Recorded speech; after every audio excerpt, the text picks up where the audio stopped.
Bom dia. O depoimento do general Pazuello continua hoje lá na CPI. Ontem ele foi muito positivo, esclareceu tudo e resistiu às perguntas repetidas sobre o mesmo assunto.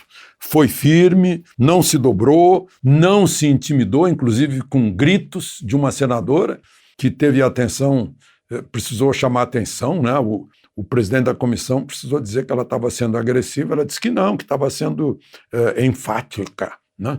Então, outro senador também tentou botar uma casca de banana na discussão do contrato com a Pfizer. O senador dizia assim, não, eu tenho aqui um parecer jurídico que diz que poderia ter feito o contrato sim. E aí o general Pazuello pegou o mesmo contrato, o mesmo parecer e disse, espera aí, o senhor não leu todo, o senhor só leu o início, pode fazer o contrato, contudo, precisa de uma legislação para o governo brasileiro, para o presidente da República, o Poder Executivo, poder assumir tudo isso que a Pfizer quer, né? O senador não queria que ele lesse por inteiro, né?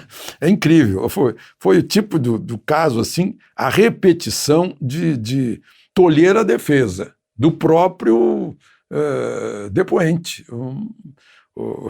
dizendo, o Renan Calheiros disse que não queria saber de muita explicação. Faz a pergunta, mas não quer saber de explicação.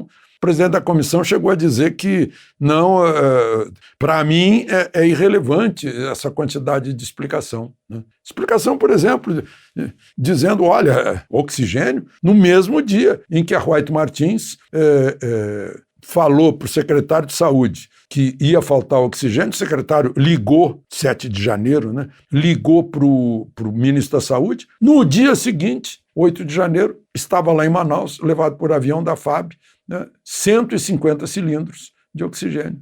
Então, essas coisas, na história lá de compra de vacina, né, o presidente não quis que o senhor comprasse a vacina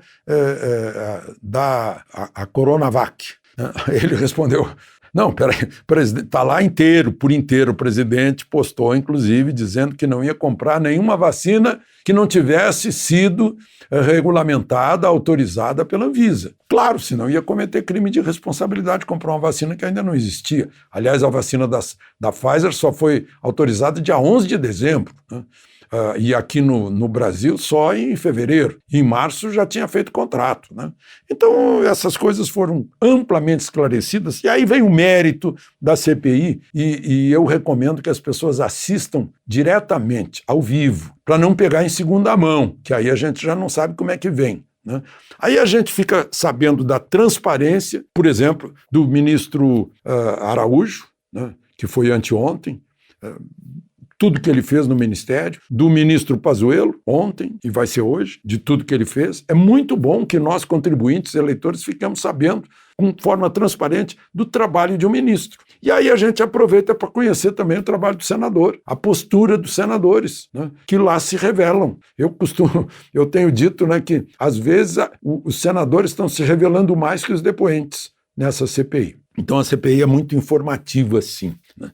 Agora, um outro caso que eu queria registrar aqui foi 35 mandados de busca e apreensão, tendo como alvo, principalmente, o ministro do Meio Ambiente, o ministro Salles, Ricardo Salles, né?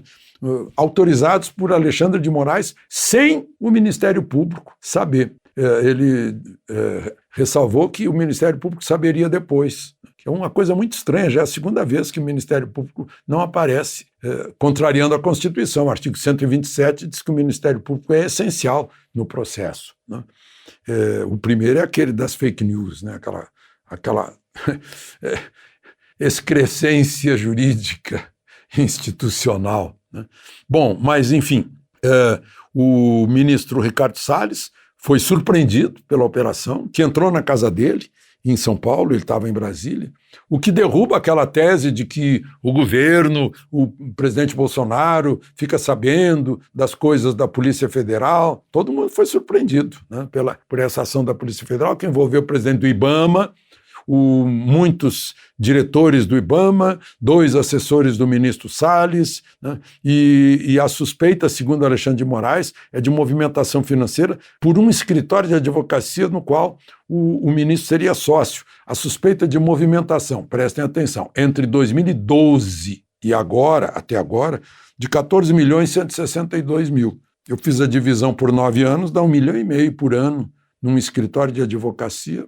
Não vejo, assim, grande suspeita. Mas, enfim, a suspeita existe, há indícios, porque os americanos informaram a polícia brasileira da apreensão de madeira da Amazônia num porto da Geórgia com uma documentação aparentemente falsa.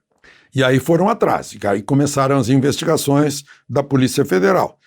Isso envolve também uma empresa chamada TradeLink Madeiras, de um brasileiro e um inglês, né, que já protagonizou casos semelhantes nos Estados Unidos, na Dinamarca e na Bélgica. Né.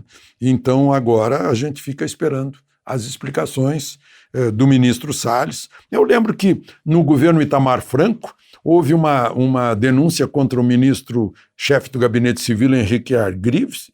Ficou isso assim como uma espécie de modelo. Argrives saiu do governo, provou a inocência e depois voltou para o governo. De Brasília, Alexandre Garcia.